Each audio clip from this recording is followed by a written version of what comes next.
Good morning. Charlie O'Hara back in the studio on this Wednesday. 436-1212 is the number to dial. If you have a legal question, he's here to try and help. Good morning, Charlie. Good morning. Hope you had a great holiday. I did. Did you? Okay, I did. Back in the swing of things, though, on this Wednesday. Unfortunately, we all are. You know, we were talking earlier about social media, and of course, it's something we do on a regular basis. A lot of other folks participate, too, in Twitter and on Facebook. The question is, where are you held responsible, or can you be sued over what you say about someone else? A lot of times there's, we've heard recently about people closing their Twitter accounts because folks are upset or they're getting in Twitter fights. What can you do about that? Well, really, it's I mean, you can always sue somebody for something, I suppose. Okay. And whether it's going to be a successful lawsuit, you're going to waste your money on a bunch of attorney fees and get anywhere, that's a whole different situation. But actually, when you get into this social thing, it's like the First Amendment. I mean, you have a right to say what you believe. You can say your rumors that you hear. And that's the problem with social media, is because unlike when we talk about it and people get mixed up about what you say and it doesn't go anywhere, once you write it down on social media, it's there and it can be repeated. I mean, I know in criminal cases and divorce cases, Facebook is used a lot. People will try to get a hold of that and different things that have been said so they can use that against the party that wrote those things. So anytime you're using those different mediums, you have to be very careful what you say, because it can come back.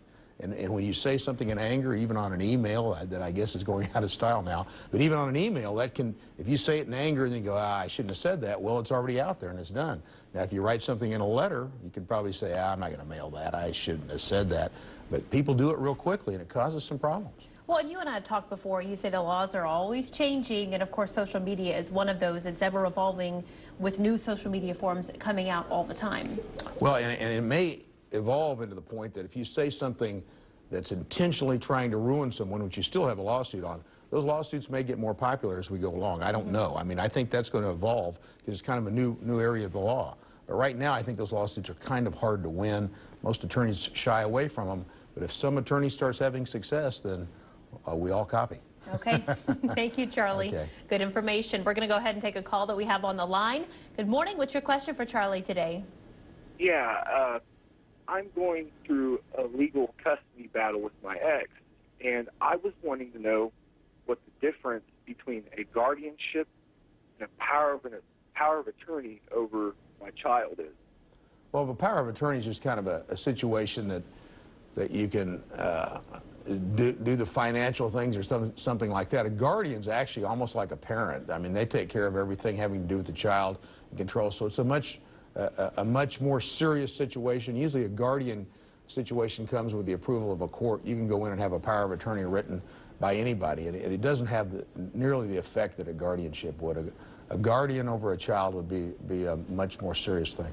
Right, in power of attorney, you often hear if you have, an older relative or family member, as far as like medical concerns go. Yeah, you do that for medical concerns, or a lot of times for financial concerns. They may not be able to work at the bank very well, and you don't want anyone to take advantage of somebody that doesn't really, is not with it as far as the system goes with money, and people do take advantage of elderly people. So they help on that a lot. And I think actually the banks even watch out for elderly people that come in and have huge withdrawals with some younger person with them or something like that. Okay, well, thank you, Charlie. And thank you for your question. That was a great one. We appreciate you calling in. Charlie, have a good week. Thank you.